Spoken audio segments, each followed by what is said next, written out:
Hello everyone, welcome back to another video. Today we're back in AFK journey, and in today's video I wanted to make a guide of how we made it to AFK stage 1125, which is the current cap, using only resonance level 200 heroes.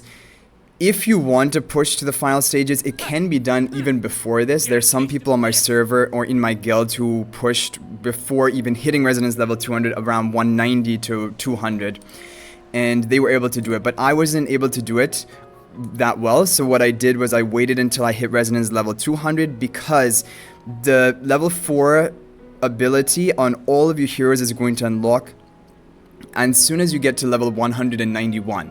And so at level 200, of course, you're going to have that ability unlocked, and this is going to apply for all of your heroes. It isn't that impactful for certain heroes, but certain heroes do really well by having that extra ability, and so it's just a kind of boost in power. And the next one you're going to get is going to be at level 211, so that would be effectively resonance level 220. So if you're even having a difficult time at level 200, you can push for it at level 220, and then it should be pretty easy for you to clear them. But I want to discuss the teams that we used. It was mainly if we had to use 2 teams, because once you get to AFK stage 700 and beyond, every 10th stage is going to require you to use 2 teams against 2 different teams of enemies. And so in my first team, I would usually use Mauler heroes. So Shakir, Odie, Kruger, Smokey, and then Antandra or Brutus, for example. So it would be like a triple frontline tank team with Kruger, Shakir, and Antandra or Brutus, and then Odie as your dedicated damage dealer, and Smokey as well for to sustain the team. By having 5 Maulers in the team, one advantage is you get the 25% faction bonus in attack and defense, which is helpful. But also you have the huge amount of healing from Smokey. Odie is probably going to be your best damage dealer in this point of the game. Definitely for PvE content, he is the best, and you can manual with them. We can just lay out the teams in Dream Realm so you get a better idea of what, or we can stay here and then lay out the teams at the end of the video. So yeah, Odie is really good because what you can do on manual play, you're able to select who he goes for his ultimate on, and then after he ultimates a target, he begins basic attacking and stacking poison on that target to kill them quickly, because then he has the execute ability, which is his mythic plus, which if you've invested into Odie, by the time you have resonance level 200 or 220 on your account, you should have a mythic plus Odie, and get him to level 3 plus 10 of the exclusive equipment, because he's one of the top priorities for your essences and doing this, because he's so good in PvE content. So he can use his ultimate, and you can select who to put it on. So for example, if the enemy has a team has a Cecilia, or they have a Shakir who is gonna, if he ultimates, then he starts buffing his entire team with his damage reduction effect, or if they have like really hard-hitting damage deal like Marielle in some stages, she would just destroy the whole team, and you want to kill them before they can cast their ultimate. You will make manual Odie cast his ultimate onto that target, and he'll keep attacking them until that target is dead, and kill them before they're even able to cast their spells. So that's why Odie is really strong, and he was a part of my Mauler team, and he's usually the team that I would run in the first team. For the second team, what I would run is a Thorin, Cecia, Rowan for energy generation, and then I also ran, because we've gotten a lot of copies of Carolina, so I was running her because she's a 3rd Graveborn for the Graveborn faction, and then I had a Mythic plus Iron. So Mythic plus Iron is really good for these crowd control. He can immobilize them for 3 seconds at the beginning of the match without needing to regenerate energy, and then Cecia, it buys more time for Cecia to get off her ultimate, which then entangles enemies and also deals a lot of damage. So it's kind of more a crowd control team, and this was the second team that I was running. It was a little bit weaker. It didn't have like my great Odie as a damage dealer, but still it was very effective. So you can run a team like that. If you don't have some of these highly ascended heroes, you can replace them with other options, but Iron Mythic Plus is kind of needed for this team, and yeah, for more crowd control. But you can do it without it, you just have to be a bit more creative. But basically what you should take away from this video is that you do want to use your highly ascended heroes, but you also want to use heroes which are really effective and pull off some great combos. So Mauler is always a good option, because you're going to have a powerful Odie and Smokey most likely, and just sustain from Smokey and damage from Odie, and targeting is really important. And if you've invested into Kruger like we did, because we wanted to get him to Mythic Plus, because he's a key Dream Realm hero, then you can use him. But if you don't have him, that's fine. Entendre, Brutus, even without much investment, they are going to perform well. Coco as well is a good support if you want to use it, but I didn't use it for any of the stages. Merrily is someone you want to avoid. She's not that strong. She's amazing in boss fights, but in PvE content, she's not really too good at all. At least I didn't have much success with her, so I hardly ran her at all. Other good options are like Arden and Damien.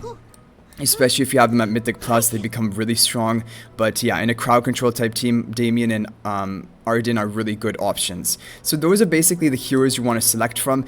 As far as the, if we just had to use one team against this stage, normally what I would use is just my all-time strongest heroes. So it would be Thorin, Shakir, Odie, Smokey, and then Iron if I needed more crowd control right from the beginning of the fight, or it could be Cisia if you are able to survive long enough and get off Cisia ultimate to then finish the job, or it could even be double healer with Rowan plus Smokey, giving you more survivability. And the way I would lay out the team, I'm gonna now show that to you in the Dream Realm. But hopefully you guys were able to get all the heroes that I was using for all these fights. We did mention all of them, and those are the ones which I would recommend. I think they're really good for pushing AFK stages. So yeah, let's talk about it here. What I would do is Shakir I would put in the back line, Odie behind Thorin, of course, because especially if you have Soul Pact, Thorin is going to be a hero that you will kind of need at Mythic Plus in order to pull off these teams. Same with Iron. He is not too great before getting Mythic Plus. Thorin is good regardless, but once he has Soul Pact, he is on another level. And I'm sure without all the ascensions I had on these heroes, I would not be able to push at level 200. Maybe I would have to wait to Resonance level 210 to get to stage 1125, so it might not be possible for everyone to do it at 200, but if you have reasonable number of heroes at Mythic Plus, all these heroes really need is Mythic Plus. Their Supreme Plus is just kind of like an added cherry on top of the cake, but the major cake is actually having the Mythic Plus hero, because those are where they get their really powerful effects. So it would be a team like this, and then we would have Smokey, and we would put him as far to the front as possible, so that when Shakir runs up and then Thorin runs up, hopefully Smokey is still able to heal them. That's why we had to have him as far up as possible. And then finally, if it was Iron, we could put him in the back. And if there was ever an enemy team using Vala, then I would always have them target Iron with Vala's energy, basically mark, because I don't care if Iron gets energy reduced, because he casts his ultimate at the beginning of the match, then he's just there to tank. If he can cast another ultimate, that's amazing, but really, he's just there to cast his first ultimate. So he's like a great one to tank the Vala mark, or even Sylvina. She can jump onto him and start attacking him, and we don't really care because he's going off his ultimate, he's done his job. So that's why he's really good when, especially, otherwise, if you're running, for example, this, you don't want anyone to begin getting energy reduced. It's going to destroy your team. So that's why I liked Iron a lot for that. And Mythic Plus Iron, of course. Otherwise, if you don't have him, then you should just run another dedicated tank to tank the Vala, and that would be fine as well. And that's another thing to mention. If you've invested in Vala, or you for example opened and got a lot of recruits for her in her limited banner, and you have her at Mythic Plus, then definitely you can use Vala in these teams. I just don't have upgraded Vala, that's why I didn't use it. And I'm sure if you have other heroes here upgraded, you can swap them in. Brutus, we've already mentioned, we did use him sometimes. But the reason I would have Shakir so far back is Shakir runs really fast. If we put him in the front line, he's going to run towards the end of the enemy side, and then he's going to get bursted down by the enemy, number one. And number two is, when he casts his ultimate, we want him to be nearby our team so that he can buff up our team with attack buff and also damage reduction. That's the main reason we have Shakir in here. He's not Shakir doesn't deal that much damage. He is only here to be a buffer for our team and to tank a bit, and that's why we want him to be as close to our team as possible. And by having him back, it allows the enemy to run up to us, and then Shakir can go and run towards the enemy. Because if he just starts here and starts running towards the enemy back here, then we're in bad shape. So Yeah, and yeah. Now for the other team, if I was going to be running the like for example this crowd control type team, I would have Carolina behind Thorin because she deals more damage than Cecia. But you could, if your Cecia is more damage dealing, then you can put Cecia behind Thorin too. It doesn't really matter too much. And then I would have Rowan on the other side, and then we would have Iron again in the back to tank like a Vala Mark. And this is actually the exact team I'm running in the arena right now for my arena formation, my defense. And so far it's doing pretty well. This is the first time I've been able to make it into the top 20 after the initial push, because I got kicked out of there. So, but I think now we might be able to hold it. Okay, so this is the crowd control team. And as for my like Mauler team, my dedicated Mauler team would be something like Kruger, and either he would, I would not usually put him right in the central because he can't tank that well. We want to have two tanks. Then we could have like Entendre here. We could have a Smokey backing up the Entendre. We could have the Shakir coming out in the back, and then we could have Odie, something like this. It would be something like this, either Entendre or it would be Brutus. And for the artifacts, Iron Well Spell. Well Spell is my favorite one for cheesing stages. Like if you're lower in power and you're up against really powerful enemies, then Iron Wall Spell is what is going to help you. But Awakening Spell is also pretty good, and Star Shard Spell does deal more damage, but the ones which are kind of supportive are the Iron Wall Spell and the Awakening Spell.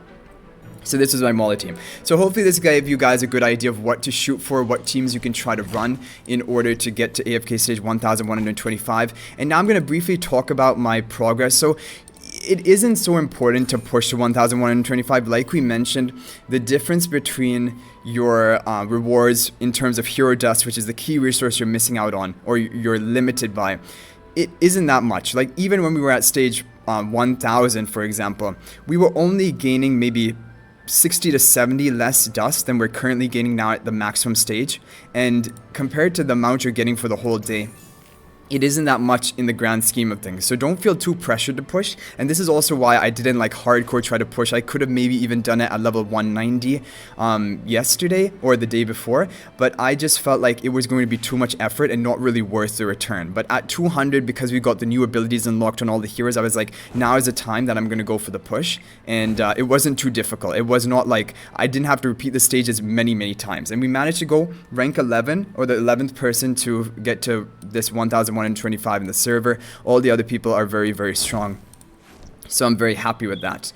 Yeah, and so if we talk about the AFK stage breakpoints, this is something you can also probably look at in your server. But it really all is about getting to stage 400, 350 to 400 as quickly as you possibly can on your account. Usually if you can get it by 3 to 4 days, that's amazing. But if you're completely free to play, it might take longer than that, and it probably will. But that's when I think you start generating, I can't remember exactly, but I think you're generating around 1,500 dust, which is, compared to now, we're only getting another like 700. And yeah, so, and then you just can gradually keep pushing, and what you're really actually pushing for is not necessarily the dust rewards, although that is helpful. It's the equipment that you get, because when you push to AFK levels, you get to unlock equipment which is at a higher level than you can currently like forge, for example, and those can give you a big power boost.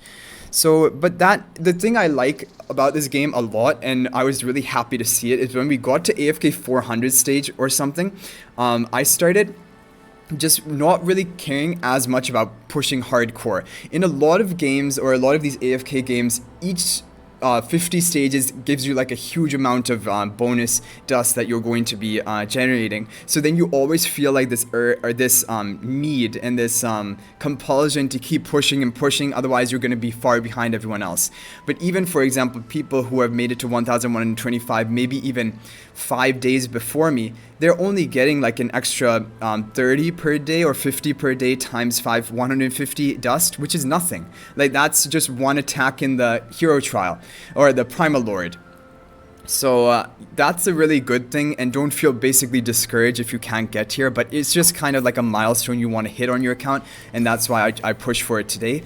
And I wanted to make a video on it as well, showing my teams and also like what is really possible in at which level is possible to get to this AFK 1125. So now the only thing I'm waiting for is I need to wait for getting to resonance level 201 on all heroes, which is essentially 210 because you're not limited by experience. And then I'm going to be able to unlock the final quest of the game right now, which is the last leg, and open up the Remnant Peaks 8. And then I'll just try to clear the entire stage, which it's a pretty big stage, so that might take a bit of time. And then we will do Trial of Abyss. And then I'll make content on Trial of Abyss as well to give you guys an idea of what rewards you can expect from there, because I also have no idea really what rewards are coming. I know that you can get like Temporal Essences, Twilight Essences, and Hero Dust, but I don't know exactly how much of each thing and at which stages you can get them and how difficult it will be to get there.